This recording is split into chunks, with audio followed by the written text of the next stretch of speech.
শেষ কয়েকদিন থেকে এই মোহনবাগান সমর্থকদের প্রশ্ন ছিল একটাই, কবে শহরে পা রাখছেন এবছর মোহন সমর্থকদের নতুন প্রাণভোমরা জেমি ম্যাকলারেন। অস্ট্রেলিয়ান এ লিগের সর্বকালের সর্বোচ্চ গোলদাতাকে তুলে নিয়ে দলবদলের বাজারে বড়সড় চমক দিয়েছে মোহনবাগান। বিশাল অঙ্কের চুক্তিতে সবুজ মেরুন জার্সি পরছেন তিনি। মোহনবাগান কর্তারা আশাবাদী জেমি এবার গোটা মরশুম জুড়ে গোলের বন্যা বইয়ে দেবেন। আর তাই এই গোল মেশিনকে বরণ করে নিতে রবিবার রাতে বিমানবন্দরে হাজির হয়েছিলেন কয়েকশো মোহনবাগান সমর্থক। নির্ধারিত সময়ের অনেক আগে থেকেই স্লোগানে স্লোগানে মাতোয়ারা ছিল বিমানবন্দর চত্বর। কখনো জেমি জেমি তো কখনো ম্যাকলারেন। বিমানবন্দরে আসা অন্য যাত্রীরা খানিক যেন ভ্যাবাচাকা খেয়ে যাচ্ছিলেন মোহন সমর্থকদের চিৎকারে।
অভ্যর্থনা জানানোর জন্য যেমন ছিল সবুজ মেরুন উত্তরীয়, ছিল অসংখ্য ফুলের মালা, ছিল কেক।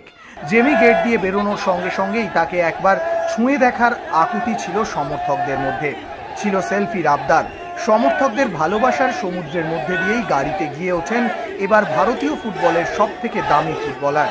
সোমবার সকালে মোহনবাগান দিবসের দিন বাকি দলের সঙ্গে অনুশীলনে নেমে পড়ছেন জেমি ম্যাকলারেন।